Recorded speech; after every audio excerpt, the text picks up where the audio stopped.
and the hill. Yeah, we've been here for like 3-4 years. Doesn't get any better. No, good to know it's not just me being extremely unfit. No, it's you do it every day. You're like, why? It hurts. It hurts. Fair enough. Okay, so Okay. I'm just gonna clap just so we get the audio Yeah. like synced. So, okay, Richmond founder 2. So, why did you choose to volunteer with Professors Without Borders? I chose to volunteer with Professors Without Borders because I think it's just such an amazing cause, and I think what they've managed to achieve in their first pilot program is incredible. 126 students on a pretty tiny budget actually, and I think the inspiration came from there that, you know, we've all sat in classrooms, we've all been bored of people lecturing at us rather than, you know, talking to us and teaching us. So the idea that we can do something different, the idea that we can teach the next generation to open up their minds and to think in a different way, that, you know, knowledge is to be shared rather than, you know, just kind of given, and really encouraging the desire to learn more. Those are all things that hit with me, and I couldn't really imagine doing an internship anywhere else. Would you recommend it to anyone else? And if yes, why?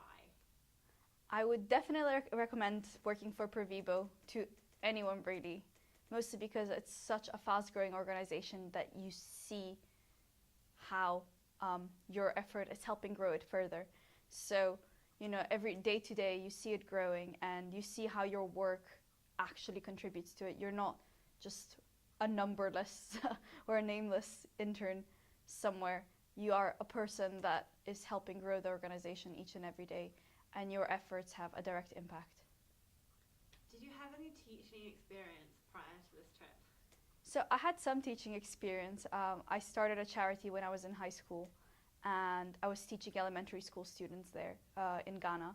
So that was kind of my teaching experience, but again, it's nothing close to teaching university students, and especially university students that are asking you for more and more knowledge, and you have to keep up, and, you know, people that will call you out if they aren't seeing what they need to be seeing, and they will always be asking for more, and they'll be asking for quality. What have you learned as a result of this experience? Oh, I've learned a lot. So I actually started off as the branding officer, and then moved into a grant coordinator to a full-blown project manager for a program, and then I led the team in Uganda. So I've kind of transitioned through all these roles, which has taught me really both the attention to detail, but also to sometimes let the details go and, you know, just focus on the big picture, which for me was a completely new experience. But I've also been taught to really, you know, put the greater picture in the first place. So what are we going there for? We went to Uganda to teach these girls, and then why is it relevant to them? And I think this whole idea of always coming back to why is it relevant to someone else can help you in your workplace so much, because usually when we're doing our everyday jobs, we're always stuck in one little part, and we're not really seeing how it fits in with the overall mission and objective. What advice would you give to future volunteers? I would say just be ready for anything. That's my biggest piece of advice that I can share. You know, be ready that things will go wrong, because they do go wrong. Whether you're volunteering in London, or you're traveling with us to a program, or, you know, anywhere in the world where you are, things will go wrong. It's just the nature of a startup, and ultimately we are a startup. So be ready to learn from your mistakes, be accepting and invite criticism, because that's the only way you learn, and, you know, be ready to give it your all. We all volunteer our time, but we have a standard we expect. So if you're willing to stick to the standard, and if you're willing to give up your time but have an incredible experience, then Professors Without Borders is definitely the place for you. What was the biggest challenge you faced? In teaching or? In teaching.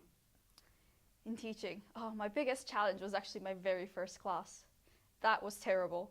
Like my first class was actually a nightmare, and I went back to my team and I said, okay, that's it, I'm not doing this anymore, I'm quitting. It was dead.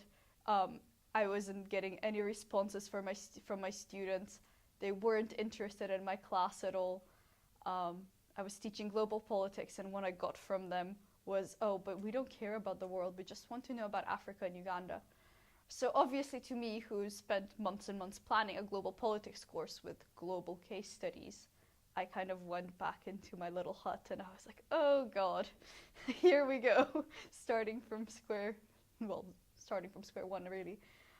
And that was quite discouraging at first, but again, you never go alone, you go with an incredible team, and my team was really the essence of what made my teaching experience so great. So they got back to me, they were like, no, it can't be that bad. It's like, it's okay. I was convinced my students hated me. So, just having the time to sit back, reevaluate, and then go at it again, use all my teaching aids, and know that I'm more than capable of kind of bringing the class back from its first slump to a massive success in the end, was amazing. So really, it was just getting over that first class that was probably my biggest challenge. Okay, great. Thank you so much. You're welcome. Hope that was any good.